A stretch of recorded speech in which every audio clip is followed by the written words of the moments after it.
Common Knowledge is brought to you by PureMTGO.com and InkedGaming.com. Use coupon code CCMTG10 at checkout for a 10% discount on all Inked Gaming supplies and accessories. You can support the show directly through Patreon at patreon.com/common knowledge.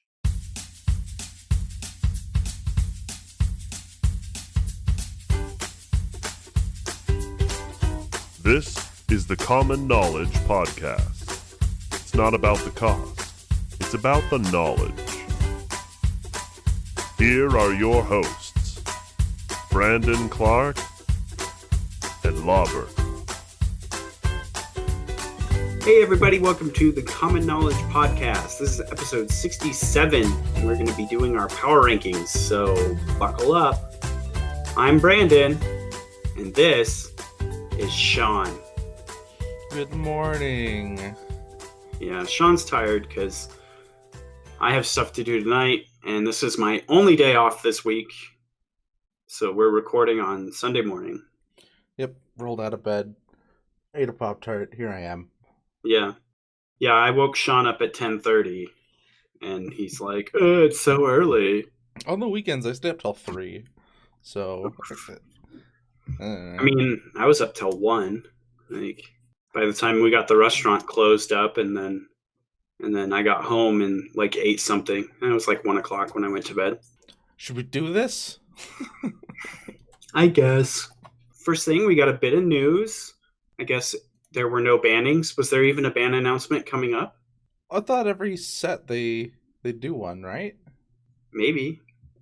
Well, I don't think there was a ban announcement because I didn't see. Okay. People are usually like excited on Twitter about, oh, get your Stoneforge Mystics because they're going to get unbanned in Modern. And then everyone buys Stoneforge Mystics for really expensive. And then they go get unbanned and everyone's like, oh no, I got to sell my Stoneforge Mystics. So if you want to get rich, buy some Stoneforge Mystics now, I guess.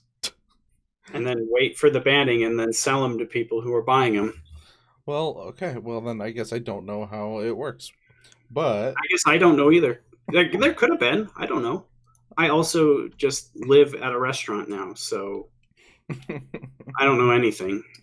But yeah, still no bannings. I think we might talk about that more later, but... We might have something to say about it. Last night, I got on MTGO, and they did take off the London Mulligans, and I missed them already. Back to the normal ones. I don't know if I can play Magic without a London Mulligan anymore. Yeah, that was the best. That was the best. Oh my gosh. I really hope that keeps, and I don't see why it wouldn't. I think that like everyone's problems with how certain cards break it is more of a problem with that card and that archetype rather than the rule. Like the rule as a whole makes Magic better, and the fact that there's just degeneracy like breaking the rule, I think is just a problem with the degeneracy, not the rule. Yeah, it's just a card that if you see it enough, like if you see it more often, it's just too good. Yeah. That seems like the card problem. Like I guess there's like a consistent like turn 2 kill in Modern now with like Allosaurus Rider or something, because people can just London Mulligan to the combo like 90% of the time or something outrageous. Not 90. That's a bit of an exaggeration, but it's like stupid consistent, but I'm not familiar with the deck at all, and that's not Pauper. That's not Pauper. But anyway, so that's sort of what's going on in our life, what's important to us. No London Mulligan. But there is one more important thing. Yeah. We are doing today the thing that we do. You know the thing. We do a lot of things on this day. What specifically, Brandon? Patreon giveaway day. Yeah. All right, so we're going to roll a random number generator thingamajig, and we're going to give away some magical cards to a patron. So the magic number we have here is 2. 2. Daniel Gowlett. You have been a patron for 10 months. And now we're finally going to be able to give a little something back to you. Thank you for all your awesome support. Well, it's something extra, because we've been giving you a great podcast. That's being generous, but... All right. We'll get in contact with you shortly. Let us know if you want the cards signed or not. Sean just thinks we sign them all no matter what. Oh, yeah. I think that if you don't want your cards damaged, it's totally reasonable. If you want to actually like utilize them, make use out of them, and you don't want our nasty signatures all over them. But if you do, that's your prerogative. Okay, I guess they have that option, but the default is definitely going to be a signature. I just feel so weird. It just feels so weird signing stuff. Ugh, I don't know why. Anyway, Daniel, again, thank you so much. We really appreciate your support. We appreciate you tuning in and checking out the cast. You rock. You're the best around. Nothing gonna ever bring you down. All right, you want to do card of the week? Yeah, let's do it. Card of the week. Okay, for this week's card of the week, we've got Elusive Spellfist. Elusive Spellfist is 1 generic and a blue, so 2 mana for a 1/3 human monk. When you cast a non-creature spell, Elusive Spellfist gets +1/+0 until end of turn and can't be blocked this turn. So I chose this as the card of the week because this is something that I've been testing out in BlueBlack Delvar. Mm-hmm. And also I gave it a run in Scred Delvar just to kind of... I replaced... At one point I actually just replaced Delver of Secrets in Scred Delvar with Elusive Spellfists just as a strong finisher. Mm-hmm.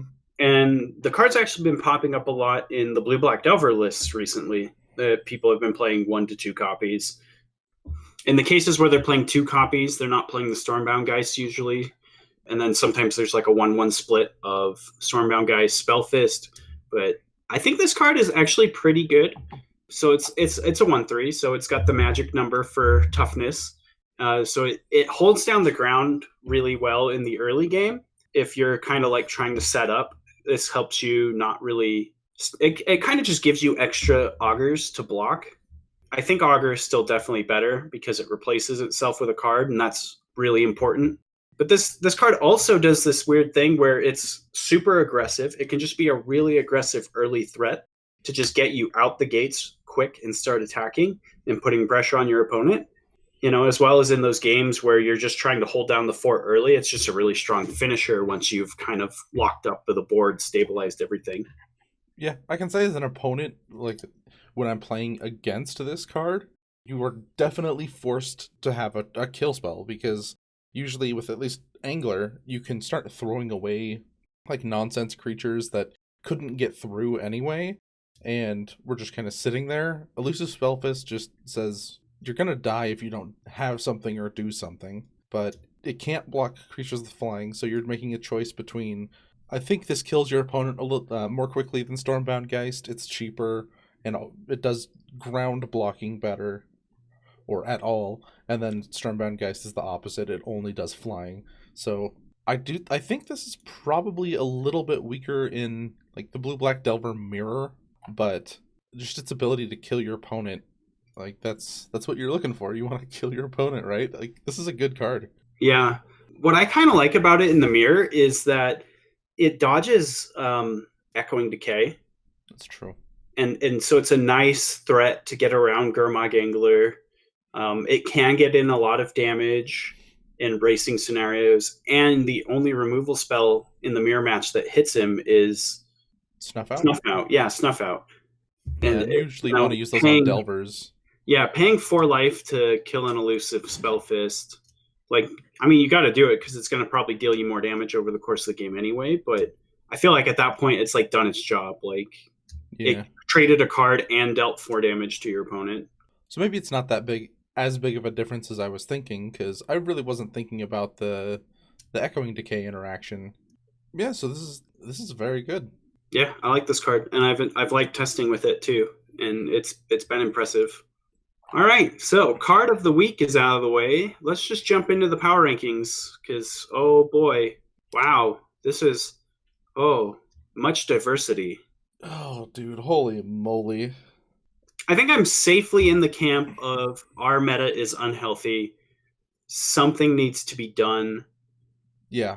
I really hope that like the Wizards of the Coasts, the Wizards of the Coast at WotC of the Coast are doing things, paying attention.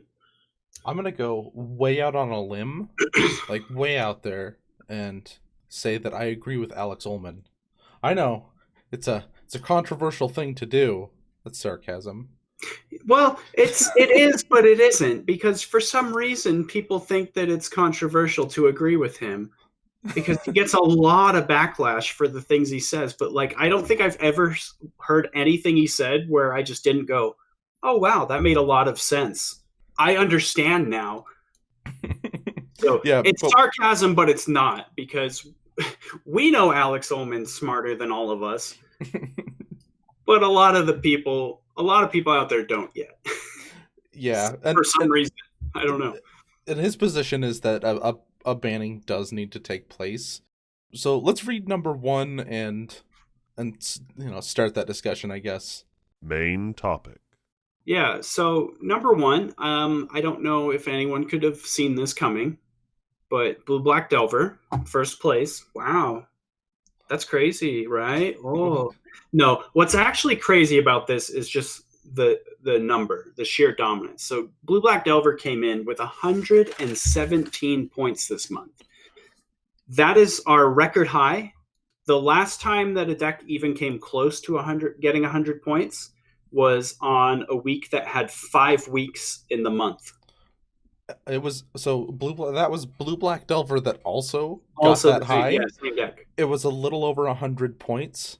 If we adjust it to match the rest of the data, so adjust it down by about 20%. We adjust it to match a regular 4-week month, so that the numbers aren't skewed because of the extra week. Yeah, so that's 82 points is what that got adjusted down to. Prior to that, Scred Delvar peaked in February of 2018 at 72 points. That's so if you're comparing BlueBlack Delvar to anything else, we were saying that we probably had a problem with Izzet Delvar at 72. We were afraid of this deck when it was at 80 points, and now it's at 117. That's a lot more.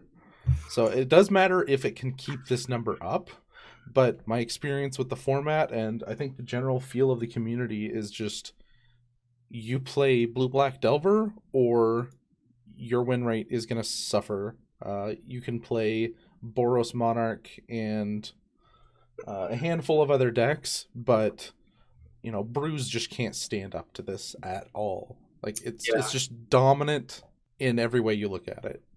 Yeah, my power rankings have become so easy. I think I've even just joked about this before, that I'm just writing numbers on the BlueBlack Delvar part, just like, okay, BlueBlack Delvar, next deck BlueBlack Delvar, next deck BlueBlack Delvar, next deck, oh, Boros, cool. BlueBlack Delvar. BlueBlack Delvar had 36 decks make top 32 last month. Out of the 4 challenges, they accounted for over 25% of the top 32 finishes, with 11 top 8s.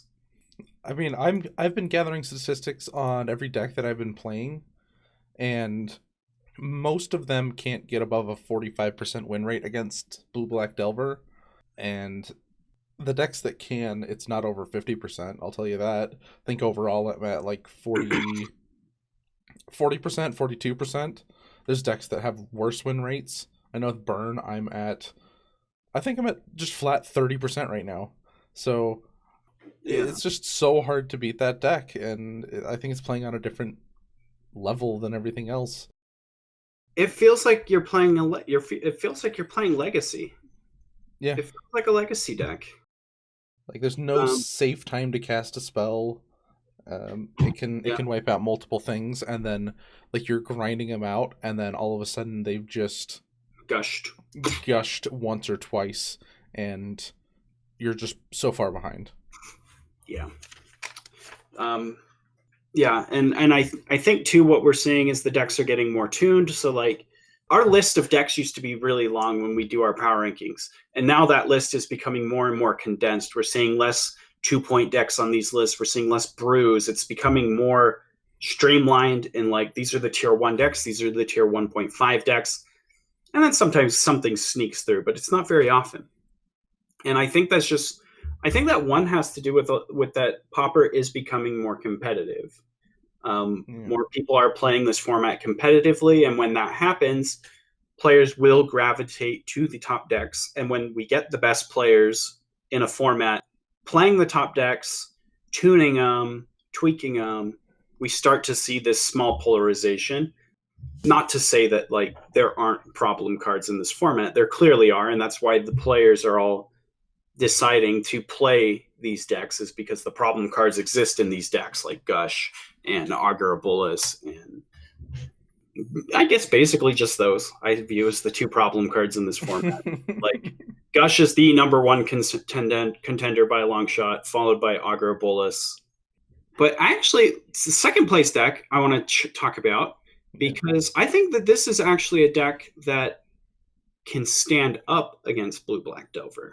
Surprisingly, yeah, its win rate is. You would think in theory that it couldn't, but I think that this deck has the tools and has draws that can beat Blue-Black Delvar.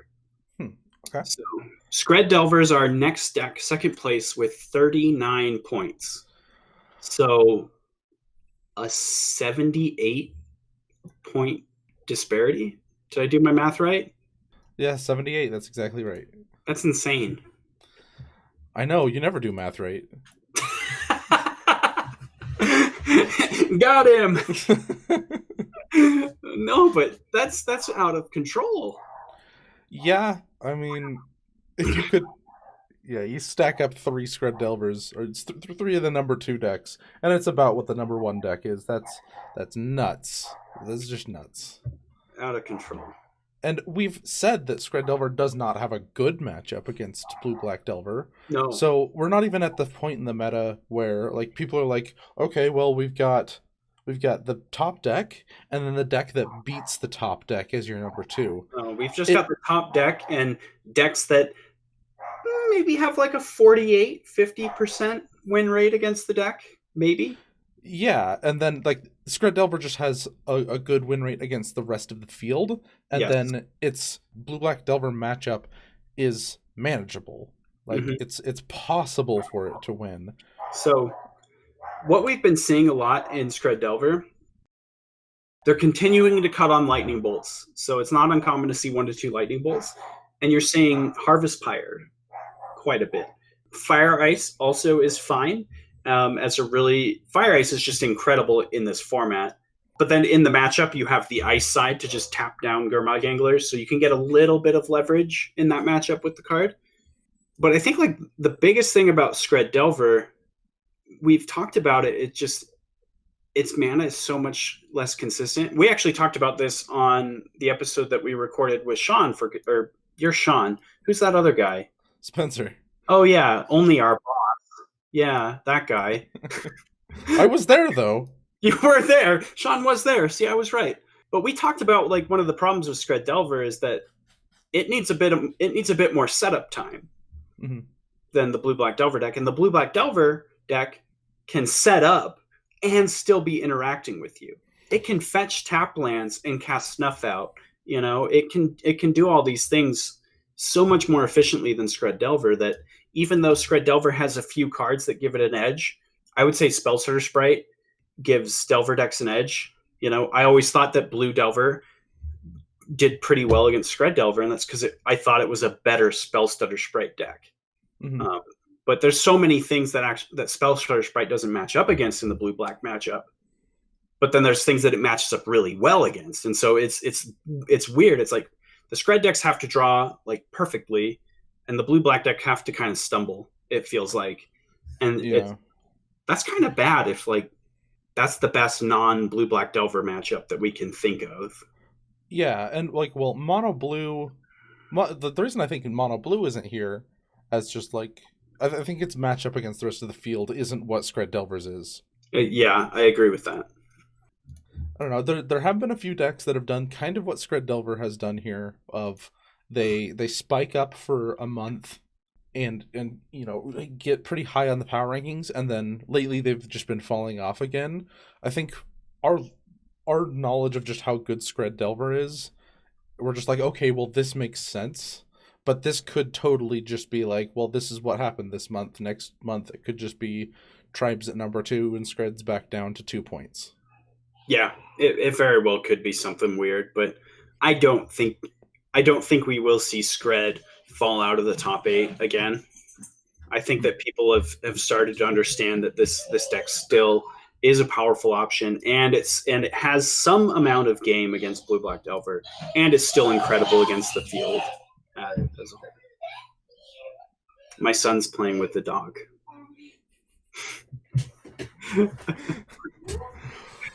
It sounded horrible.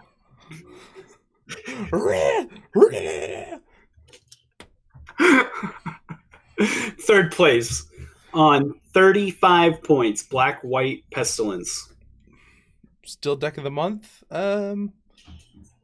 Yeah, one more week. We'll do it next week and be done. Yeah. I think that this deck is actually quite strong. I would call it tier 1 in this format right now.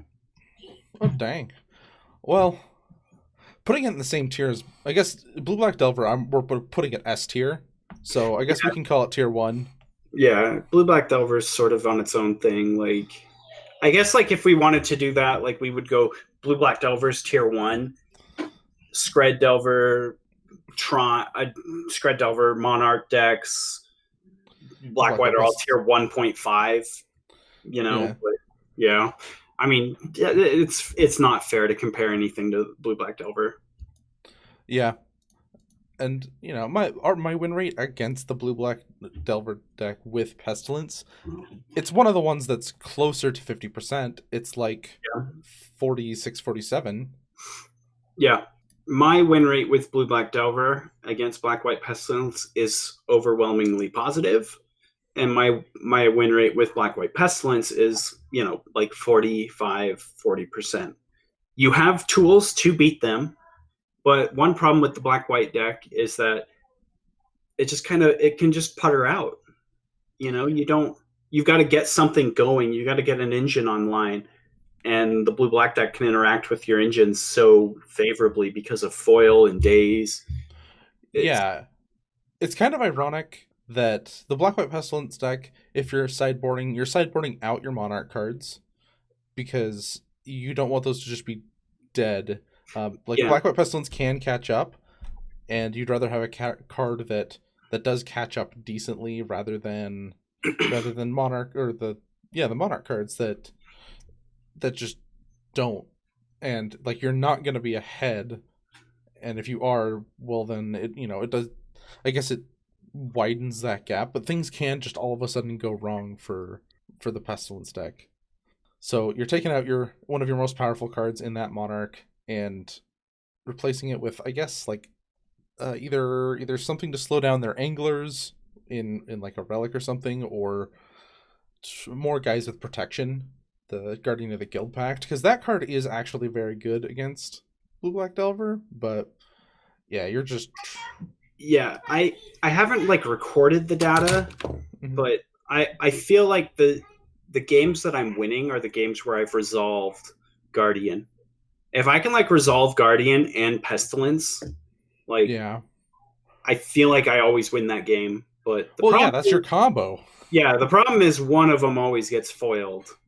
Yeah, or just flat out counterspelled. They have the It's not like you're not giving them time. You're going to be tapping out for those spells. Right. It's like you got to play it on turn 4, and then you're just like, I don't know. Do you even think you have time to play around days with those cards? Well, I do think you do. Care? Yeah.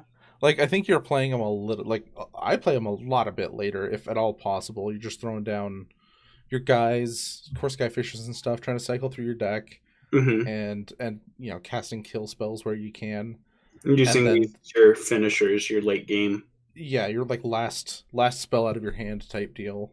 Yeah. So you can play around Daze, which eliminates 4 of their, 11 counter spells or whatever, 10 counter spells, but you're still just open to getting foiled at any time or just giving them time to set up counter spell. You're putting them in a position where they can double spell whatever and still hold up counter spell. So it's rough, but sometimes you can grind them down. Sometimes they don't draw a gush, and you can kind of just get them, grind them down, but Do you want to go to 4th place? Yeah, we will move on because we're going to talk a lot about Black-White Pestilence against the rest of the field next week. So I don't know. I guess we're just going to focus on everything on this top 8 list versus BlueBlack Delvar. Yeah, and I don't know if there's a way to avoid it. I don't know if there is. Well, I mean, it's such an important part of this meta right now is if you're not going to play Blue-Black Delvar, yeah. Why are you choosing to play a deck? What kind of a matchup do you think you have against Delvar? Okay. I don't know. Well, with Burn, okay, this deck is, I've played this deck quite a bit, and I'm surprised it's this high on the list when Scred Delvar did well as Blue-Black Delvar. I know that your Black-White Pestilence matchup is phenomenal. Like, yeah. Like, that's seriously like 80% to win against that deck. But anything with counter spells in it, that's kind of worse. I still think that the Scred Delvar matchup it's good, but not that good. But that just means that it's better than whatever it was replacing. I think Burn actually does have a good matchup against the field, except for, I think, the Delvar decks. Not even all of them. Let me bring up my stats real quick. But I don't know. I feel like Burn is close against Delvar decks. It just sort of depends a lot on the Delvar's draw. If they can get like a turn one Delvar, flip it, and protect it from your Searing Blazes, as well as still interact with you, it's tough. But yeah, so I guess game 2 is really bad because they're all boarding in infinite Hydroblasts and Dispels, and so Mono Blue Delvar, my Burn win rate is exactly 50%. I've won just as many games as I've lost. And then Scred Delvar, I'm slightly above that. And I think that makes total sense. And then, we've already talked about Blue-Black. So I don't know. Burn, I think, has a good matchup against the rest of the field. Like Boros Monarch, it's a good matchup. Tron is a good matchup. It's Pestilence is a good matchup. It's just that one that it just can't. Like, you can't just say that my matchup against the best deck in the format is 25% and be fine. Yeah. So that was 4th place Burn on 26 points. In 5th place, we've got Murasa Tron on 17 points.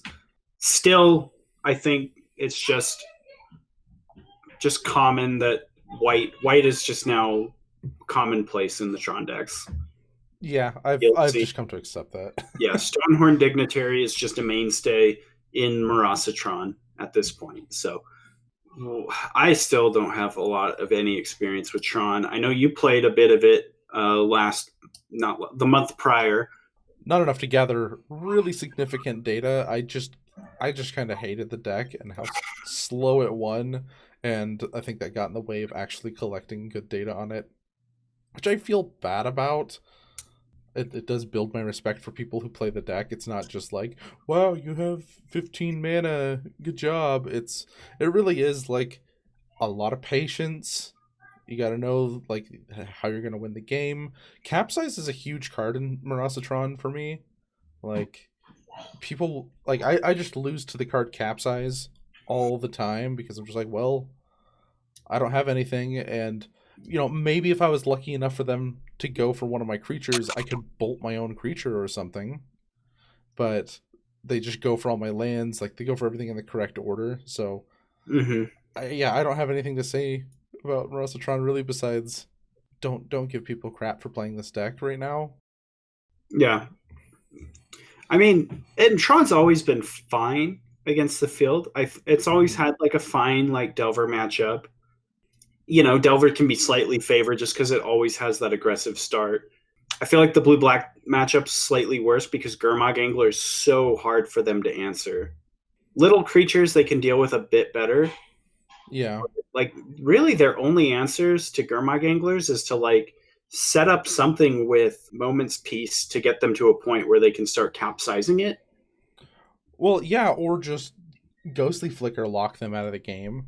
And that's really hard to do against a deck with so many counter spells and speed. That's hard to pull off against the blue-black deck, but maybe like a Pulse of Murasa is going to buy you a turn and stuff.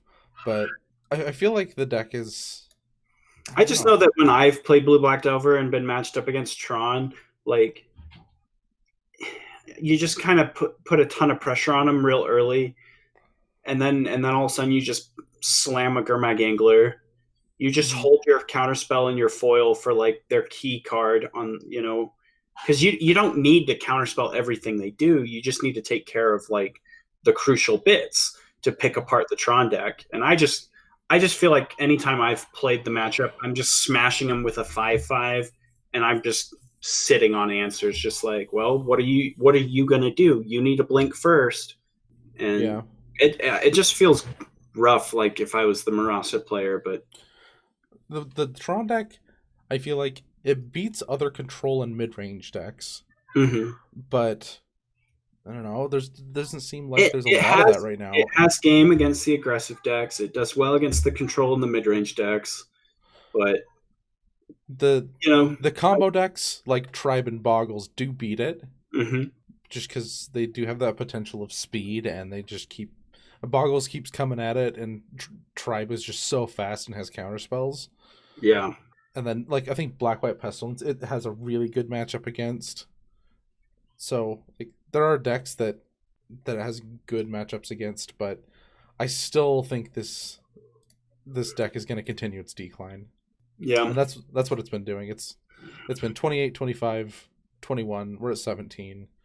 So at that rate, it's going to be 14-ish. I think that everything is going to continue to decline. Yeah. I sort of just... I don't think that blue-black Delver will break 100 points again. I'll be surprised if it does. But I think that we're just going to continue to see all 2nd through 8th place decks just really sort of start to get really even. And then blue-black Delver is just going to be separated from the pack. So 6th place, we've got a tie between Boros Monarch and Mono Blue Delver at 16 points. Yeah, and the Boros Monarch has been going... Oh, this is a lot lower than it has been. About half of what it was last week. And that, again, was about half of what it was the week before. So I'm surprised to see this falling as much as it has been. Yeah, maybe I think that like the Scred Delver, like the increase in Scred Delver in Black-White might have something to do a bit with that. I've always felt like the Scred Delver was slightly favored against Monarch. And Blue-Black Delver, again, is just favored against everything.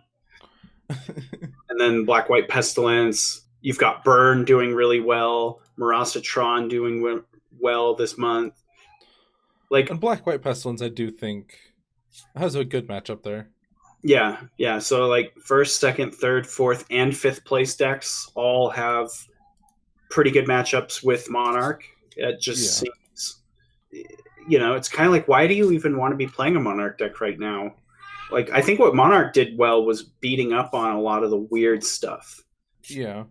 And that kind of stuff just doesn't really exist anymore. Like it does really well against like elves and some of the other more obscure decks because it just has so much like answers, I guess. I feel like what's happened in our meta is that I think people kind of abandoned trying to beat Delver, and they were just like, okay, what's the next top deck? Like I always think, what's the top deck? Let's make our matchup great against that, and then the rest I'll figure out. I haven't been able to do that, so I've been doing this when I'm brewing of just, Okay, well, I can't beat that. Let's make our Boros Monarch deck or matchup a favorable one. And that's what I think all of these decks did. And now we're like in a race for second place. Yeah, I don't know. I still just don't see anything on this list that makes me like excited to play Boros Monarch. And I hate having conversations like this because it's, I don't know, it's not fun when our meta really is just like the archetype is so powerful, and we want to tell people how to cope with that archetype, and I don't have the answer. I really don't think anybody has the answer of like what can you do against BlueBlack Delvar, and like it sucks. I've seen people on the Reddit just saying like, why is Pauper less popular than it has been? Like, one thing is that there was a new set released, and that always detracts from everything else for a while. People playing with their new cards, playing standard, whatever, playing limited, but it's also like it's not fun when your meta is like this. Like that sucks. When you play a competitive league and you play against the same deck 5 times. Yeah, I'm it's honestly uncommon. I mean, it's happened to me plenty of times, and I again play probably a quarter of the leagues that most people play. I love the format, but honestly, I'm having less fun than I've had in a long time with it. Like, I'm kind of just like mentally checking out of just like, is this really all it is? Is this just the BlueBlack Delvar matchup or the BlueBlack Delvar world, and I have to just grind out losing games over and over if I don't want to play that deck? Like, that sucks. Yeah, that sucks.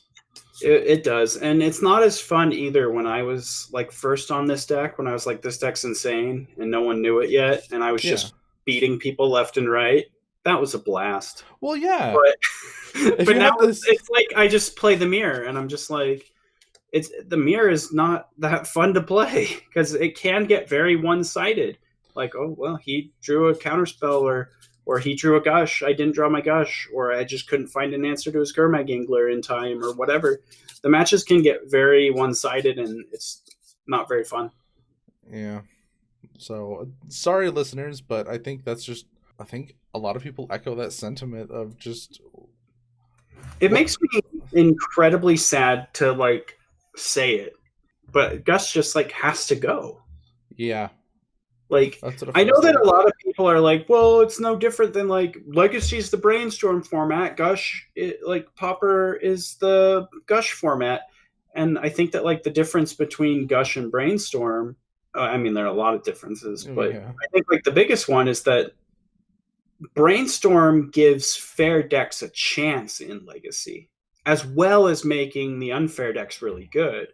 Gush just makes the Gush decks good, which granted there are a few fair Gush decks and a few unfair Gush decks, but like I don't know, it doesn't, maybe I don't know how to explain what I'm thinking very well, but the argument doesn't feel the same. Like when people try to make that argument, I kind of just am like, I don't think so, but I can't really explain it. I feel like the deck building constraints that a card like Gush puts on your deck we go. Yeah, are like more strict. Only certain decks can play Gush, whereas any deck playing blue in Legacy can play Brainstorm. Yeah. So even though Brainstorm's everywhere, there's still a huge diversity of decks, and Gush is like the Delver decks, the Tribe decks, like that's it. You know, yeah, like there's not a big diversity. Yeah, so that's like the Ponder Preordain. I don't want to say Augur of Bolas, but Ponder Preordain, I love those cards because anybody playing blue can play those. Like in the same way that playing Brainstorm in Legacy is like that. But you can't play tap lands. You have to have really efficient mana. I don't know. Like it's a problem. That's what we're saying this episode. It makes me so sad because one of the things that drew me to Pauper, and like the first deck I built was a Gush deck. Yeah. I guess no. The first deck I built was Is It Blitz, and then I got crushed by our friend at Denny's that one night, and I was just like, Pauper's stupid.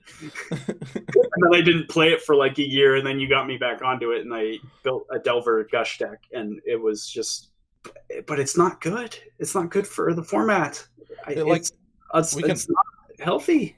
I can honestly say like the format has gone from like, yeah, Brewer's Paradise, let's like, you can make a deck and it can compete and you can have a chance, to where we are now of just like, no, you can't.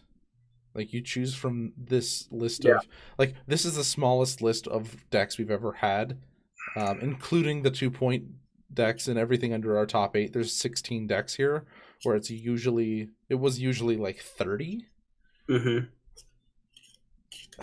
I don't know. I hate it.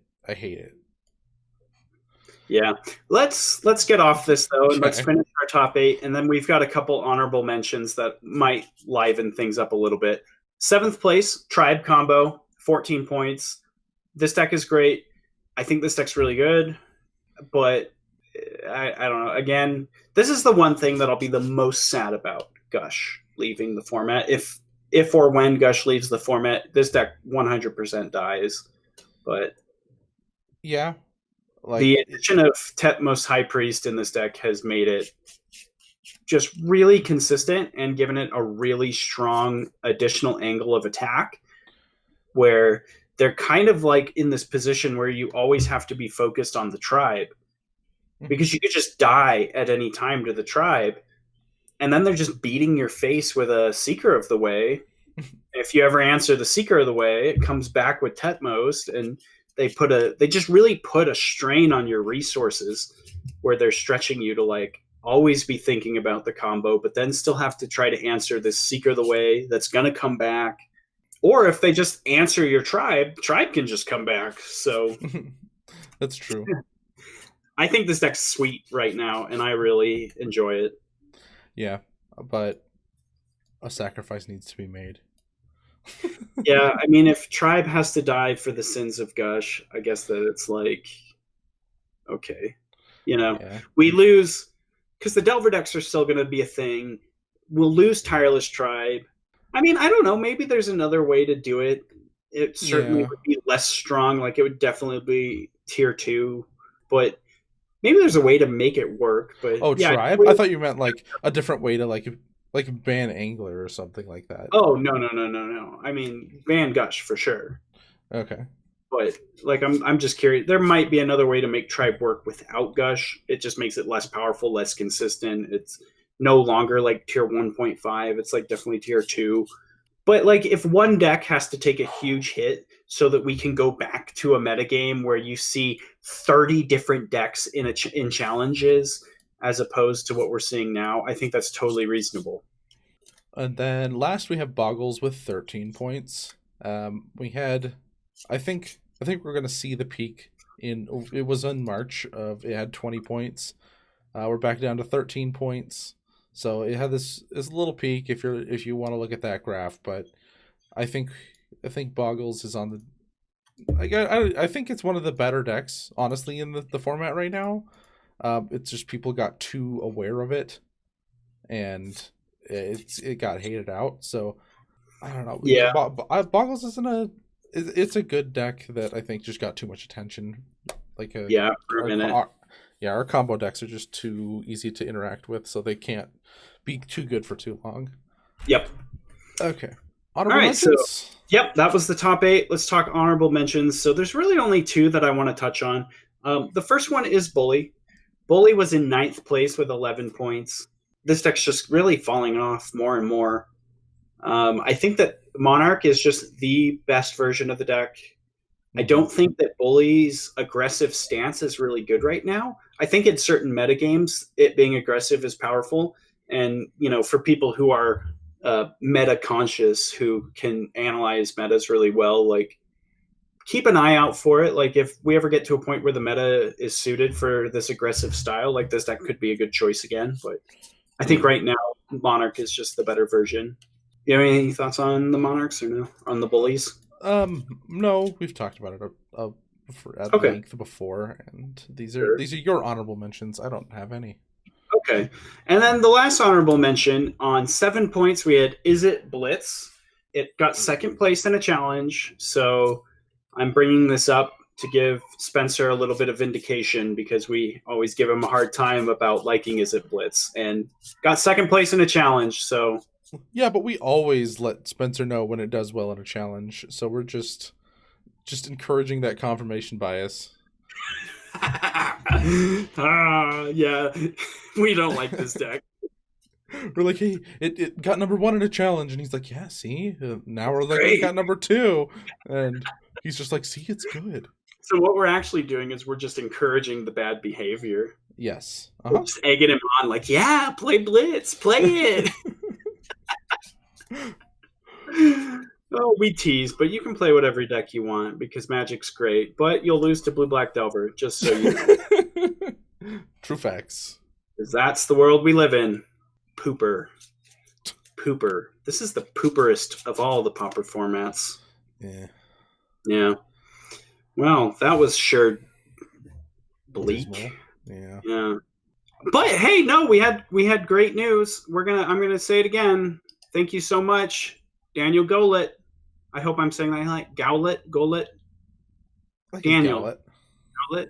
Thank you. You are incredible. You rock. We love all our patrons. We do truly love them all. And this is just a small way that we're giving back right now. We got stuff in the works. We've got plans. We want to make things happen for you guys. We really appreciate it. Hopefully you guys tuned in to the Pauper Invitational, because in Futureland, when you listen to this podcast, that should have already happened. Hasn't happened yet. But yeah, we had so much fun. It was a blast. It was a blast. Thank you for having us. It was so fun to be in the booth again with Sean doing commentary. Yeah, I'm excited. I'll have to take a shower. Oh man, thank you everyone for listening to this week's episode of Common Knowledge. End times. Hopefully things get better. Hopefully things change in the format. There's a shake-up. I mean, who knows? Wizards could just be waiting for Modern Horizons. Oh, maybe yeah. they've got some cool toys for us in that set that could shake things up, because that seems to be what they're doing in Modern. They're refusing to ban anything in Modern because Horizons is on the horizon. New card, 0 mana. It says counter target gush, target player discards 2 islands. Got him. Oh man. Oh, if you guys would like to support the show, you could do so via Patreon at patreon.com/common knowledge. We're getting really close to our first stretch goal to do our 5-card blind tournament. If you're new to the show, you want to know what that is, go to the Patreon page and you'll be able to see all the rules for that, as well as you'll be able to see the graph that Sean works on for us, where you can see the data from all of our power rankings. PureMTGO.com, who are sponsoring the 5-card blind tournament with store credits that will be given away to the winners. So check out PureMTGO because they're awesome. And inkgaming.com. Use that coupon code CCMTG10 at checkout for sweet discounts. They've got some cool playmats right now. You guys should go look at them. I think they even do custom. They do custom stuff too. Oh, really? I believe so. Yeah. Yeah, so custom playmats, light mouse pads, all sorts of cool stuff. Check out the Constructive Criticism page on YouTube, where you can find the show as well as all the other awesome content that Spencer produces for the community. Go like and subscribe and smash the like button and hit the bell icon and do all the YouTube things. So if you want to get in contact with us, there's a few ways you can do it. You can email us at commonknowledgemtg@gmail.com. We love getting emails from listeners. We will read your emails on the show. So yeah, send us emails. We love them. They're the best. And you can also find us on Facebook. Search for Common Knowledge. You can find a page. Really fun community there. Lots of great people. And last but not least, Twitter. You can find the podcast at CK Podcast MTG on the Twitters. You can follow that to get news, announcements, when the show drops, etc. You can follow me, bclark_CK on Twitter. If you'd like to get in contact with me, that's the best place to do it, besides the Facebook page. And Sean, where do the listeners find you if they want to get in contact with you? can find me on Twitter at Lobbert8, that's Lobbert, and the number 8. You can also find me on YouTube if you search for Lobbert, although it's been a while since I've posted, and I feel terrible about that, but I'm just doing the podcast lately, so yeah. Have a good week. Yeah, bye forever.